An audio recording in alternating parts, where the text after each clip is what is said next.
And I would say to myself, if I could go back to childhood, if I could go back in time, I wouldn't go to fix mistakes. I would go to hug that quiet little boy I used to be, the one full of questions without answers, full of dreams that seemed too big for the world around him.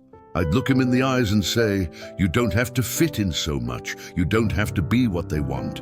Your way of being is too valuable to be silenced. I'd tell him that not everyone will understand you, and that's okay. Some people will judge you without ever trying to know you, but others, a few, will really see you, and they will stay. I'd tell him not to be afraid of crying, because crying isn't weakness. It's proof that there's still life inside you. I'd tell him that one day he'll miss that sensitivity that now feels like a flaw, because the world will try to harden you.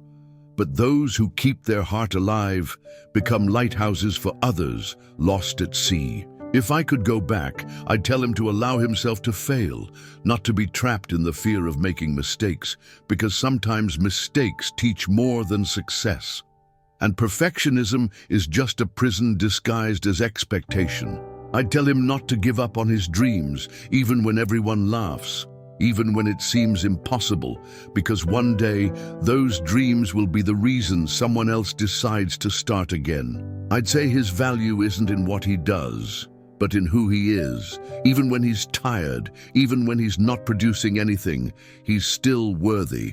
I'd tell him to take care of himself, not to give everything away to please others, not to sacrifice his peace to be accepted. Because in the end, what matters is what we carry inside, not the applause we received.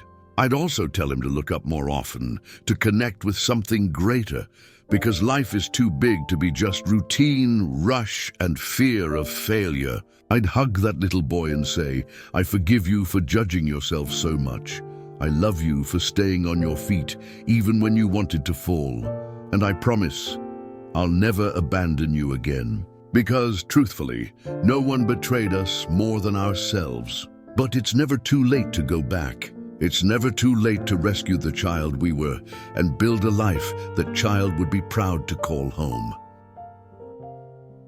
Thank you from the bottom of my heart for making it this far.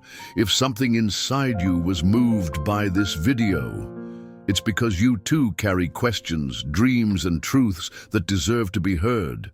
This channel is more than content. It's a space for reconnection, discovery, and soul-searching, and I invite you, with all the truth I hold within me, to continue walking with us, because what's yet to come can transform your story. Welcome. This is the beginning of something greater, so be it.